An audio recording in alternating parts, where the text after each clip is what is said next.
back, relax, and maybe get yourself a snack. Me and you gonna have a little chat about books. Hey guys! So I'm here today to do a joint book review of 3 books that I recently read. All of them I read on either my Kindle or on audio, so I'll insert pictures of them for you to see them. But each of these books kind of has a thing in common because by reading them I am now caught up on all 3 of these series.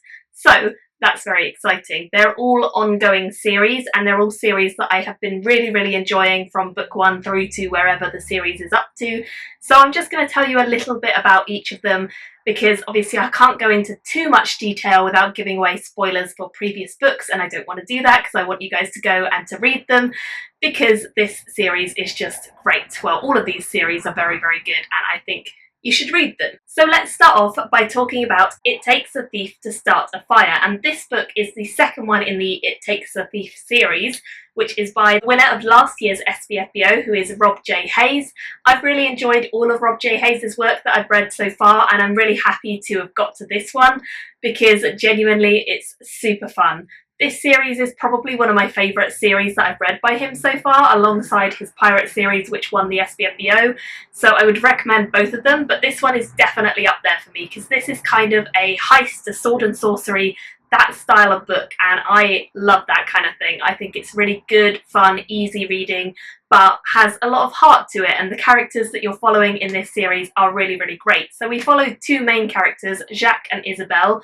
They are a couple, they've been together for quite a long time, not only as a romantic partnership, but also as friends and as people who work together incredibly well. They are a duo that cannot be separated, that cannot be caught, who conduct some of the biggest heists that this world has seen, and they do so without getting caught. And they're very good at what they do. However, in book number 1, they were forced into working for someone, and things went very badly for them. So at the end of book 1, they are forced to flee, and book 2 is where we pick up the story after they flee to a whole other kingdom, and they end up there trying to hopefully start a new life. But of course, again, things do not quite go their way, and they end up getting involved with a crew of people who they have to hire and work with in order to pull off a job that they thought was going to be easy.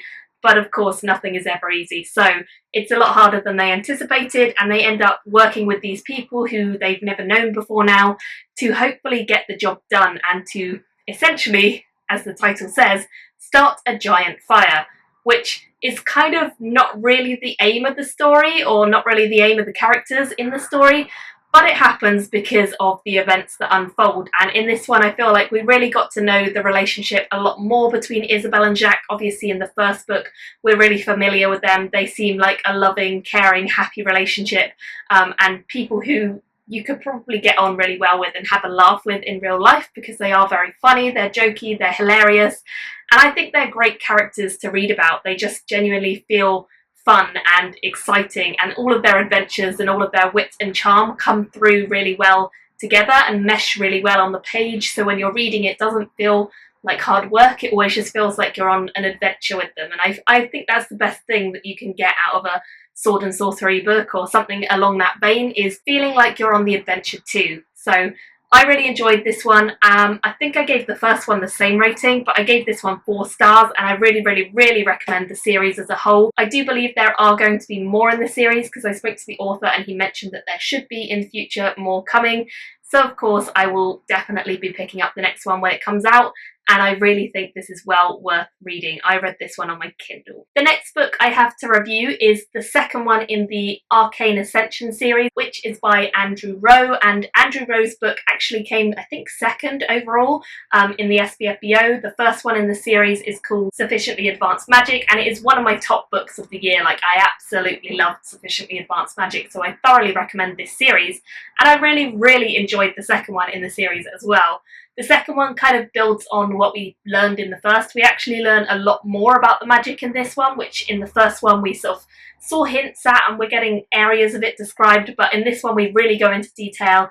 It's a lot more, I feel like it's a little bit slower than the first one, even though other people have said the other way around.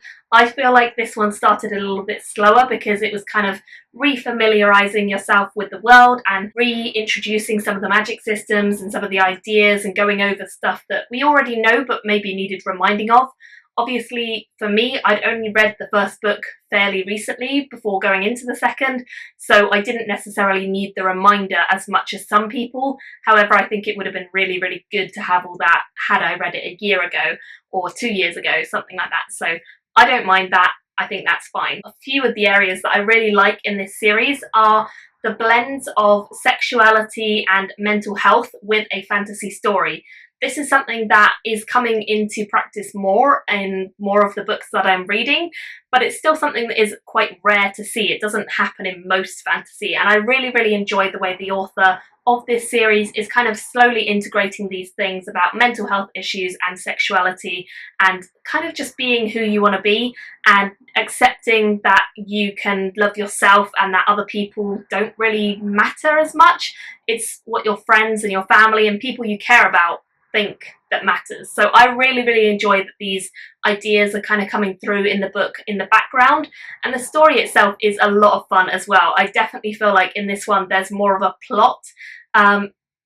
When I say plot, I don't mean like the plot of the book. I mean like there is a plot going on behind the scenes. People are plotting in this story, and I feel like that gives it a slightly darker edge than the first one, because the first one is a lot more Harry Potter in style. It's like this young boy who goes on an adventure, he gets some magical powers and he learns about them and he wants to kind of just do things with them. He wants to get out in the world and help people and figure out what happened to his brother.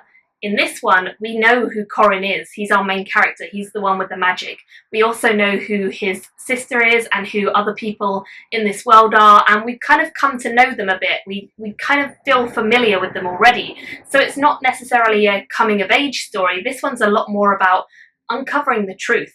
There's a lot of things that are kind of opened up in book 1 and expanded upon in book number 2, but we don't know the full story yet. We're still waiting to kind of really get to the nitty-gritty of what's going on.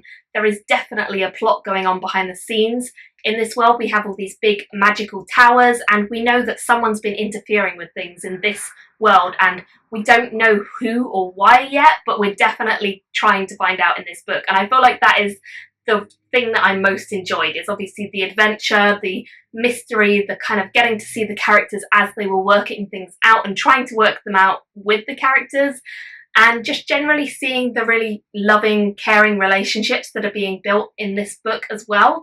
Although I say that the first book is a little bit more like Harry Potter, I think the second book is more like I don't know, it's more like term time for Harry Potter, where in Harry Potter you see them do like tests at the end of the year.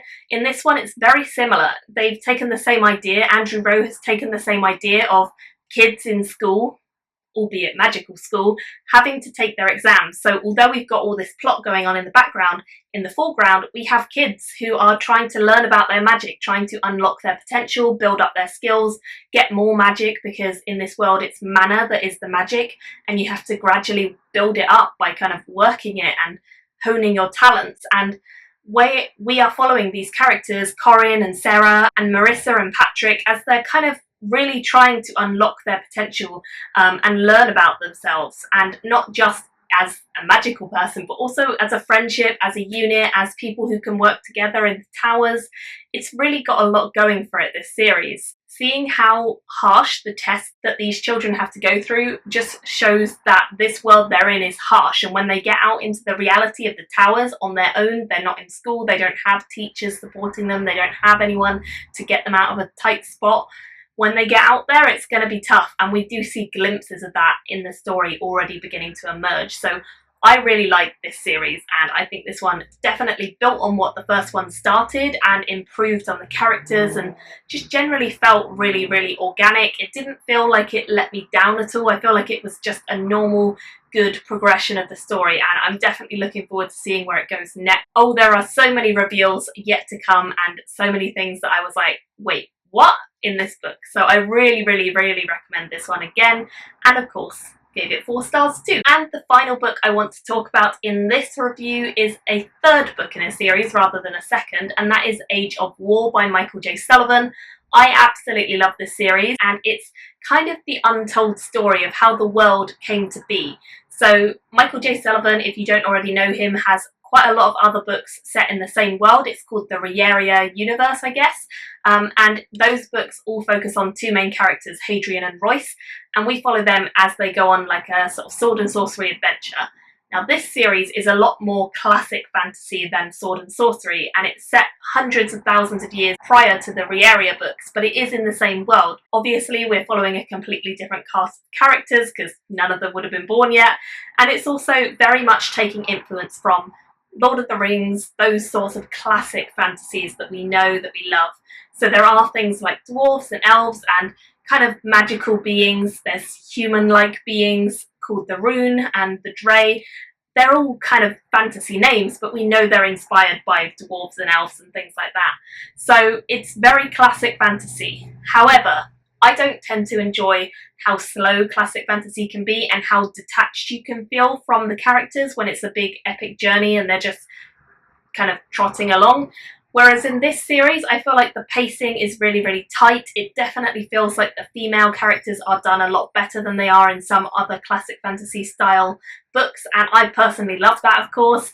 So in general, this series works really, really well for me, and I tend to find that the character-driven nature of it really lends itself to classic fantasy. It feels like there is so much to come and so much to learn, and I'm just constantly enjoying the story. One of the elements that I really liked in this particular book, as opposed to the previous two in the series, is the fact that we focus on Tesh a lot more, who is a fairly new character to the story, and we've not really seen an awful lot of him until this book, and I feel like he really got developed in this one, and we kind of started to understand his personality a lot more than we have previously and just get to know him, which was great. We also go back to some of our old favourites like Persephone and Wraith, Bryn and Sari and more, and I really, really like all of the characters in this. I have to admit they're all really cool, and definitely have a lot to offer the world in terms of development, learning, just generally bringing awesomeness to the world, like creativity. Because this world is set so early in the history, I mean, by early it's a bit relative because obviously magical beings have been around for a long time, but it's set early in the history as we know it today, or as we will come to know it in later books. And I think that you can just see the beginnings of how humans and elves and all of these different types of people are going to interact as the books go forward in this series, and I really like the way that it doesn't explicitly tie into the other books, but you can certainly see hints of how things could go if you've already read the other series. Of course, you don't have to read this one. It's a completely standalone series and can be read before any of the other books without any issues. So again, 4 stars from me for that one, and I really, really recommend that series too. So those are my reviews. Of course, you'll notice I really enjoyed all of them because they are sequels to series I already love. So yeah, I was hoping and expecting to love them, and I'm glad that I did. I'd love to hear your thoughts on these books down below if you've already read them, so please do let me know. Thank you all so much for watching, and I'll see you very soon in my next video. Bye guys! Thank you for watching my video today. Go pick up a book, then come back and chat with me again.